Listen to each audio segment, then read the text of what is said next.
Assalamualaikum warahmatullahi wabarakatuh. Salam sejahtera bagi kita semua. Salam, Om Swastiastu, Namo Buddhaya, salam kebajikan.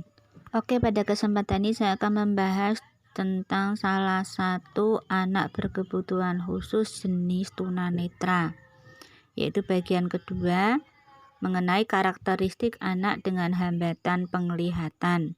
Untuk bagian pertama sudah pernah saya share di video yang lain, nanti kalian bisa cek di video saya yang lain.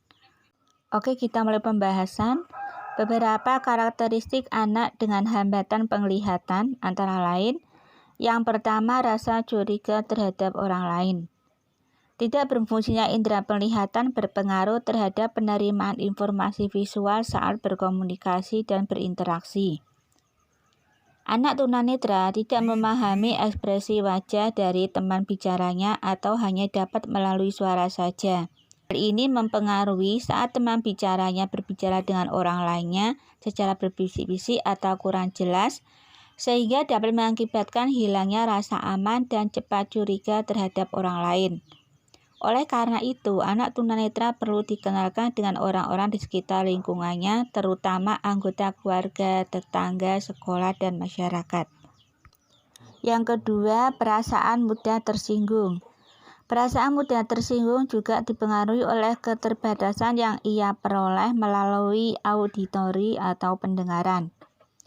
Bercanda dan saling membicarakan saat berinteraksi dapat membuat anak tunanetra tersinggung. Perasaan mudah tersinggung juga perlu diatasi dengan memperkenalkan anak tunanetra dengan lingkungan sekitar. Yang ketiga, verbalisme.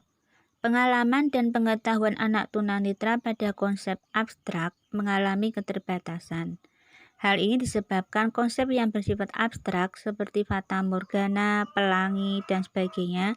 Terdapat bagian-bagian yang tidak dapat dibuat media konkret yang dapat menjelaskan secara detail tentang konsep tersebut sehingga hanya dapat dijelaskan melalui verbal. Anak tunanetra yang mengalami keterbatasan dalam pengalaman dan pengetahuan konsep abstrak akan memiliki verbalisme sehingga pemahaman anak tunanetra hanya berdasarkan kata-kata saja secara verbal pada konsep abstrak yang sulit dibuat media konkret yang dapat menyerupai.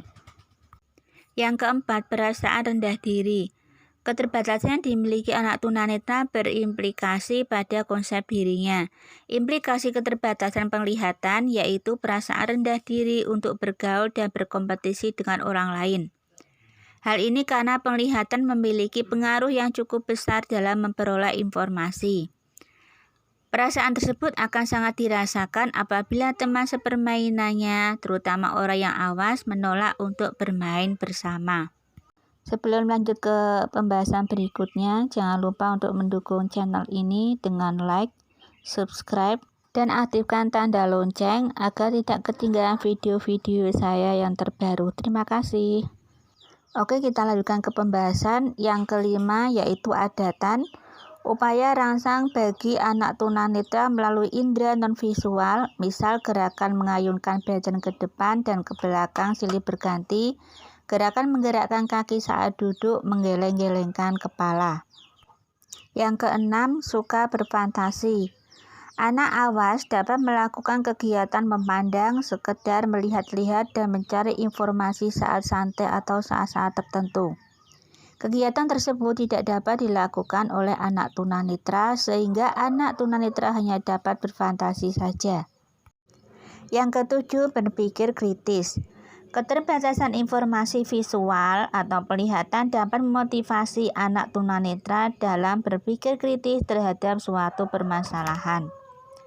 Hal ini bila dibandingkan anak awas dalam mengatasi permasalahan memiliki banyak informasi dari luar yang dapat mempengaruhi terutama melalui informasi visual. Sedangkan pada anak tunanetra akan memecahkan permasalahan secara fokus dan kritis berdasarkan informasi yang ia peroleh sebelumnya, serta terhindar dari pengaruh visual atau penglihatan yang dapat dialami oleh orang awas. Yang kedelapan, pemberani. Anak tunanetra memiliki konsep diri yang baik, maka ia memiliki sikap berani dalam meningkatkan pengetahuan, kemampuan, keterampilan, dan pengalamannya. Sikap pemberdayaan tersebut merupakan konsep diri yang harus dilatih sejak dini agar dapat mandiri dan menerima keadaan dirinya serta mau berusaha dalam mencapai cita-citanya. Keterbatasan anak tunanetra di atas dapat dipahami bahwa keterbatasan penglihatan mempengaruhi aspek mental, yakni variasi pengalaman dan kognisi, psikis, yakni sosial dan emosi, dan fisik, yakni mobilitas anak tunanetra. Kognisi atau kemampuan berpikir anak tunanetra yang mengalami hambatan seperti hanya kemampuan penjumlahan. Anak tunanetra mengalami hambatan untuk meningkatkan kemampuan penjumlahan yang membutuhkan variasi pengalaman dalam memudahkan memahami konsep penjumlahan.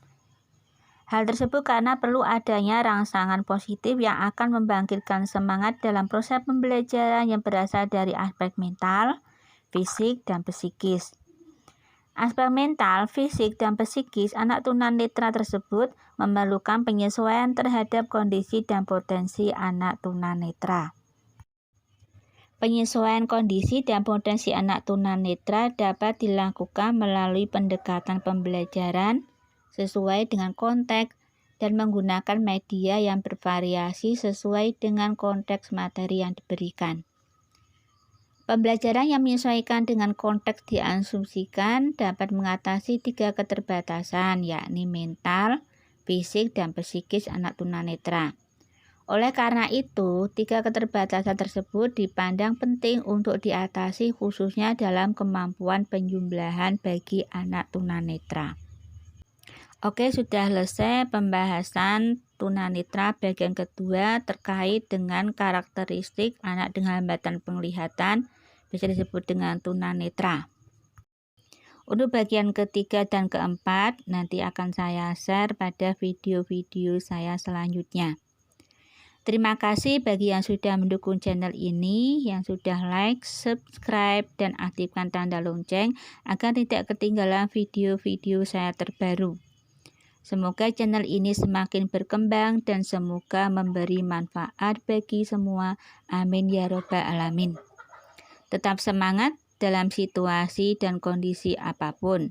Sampai jumpa.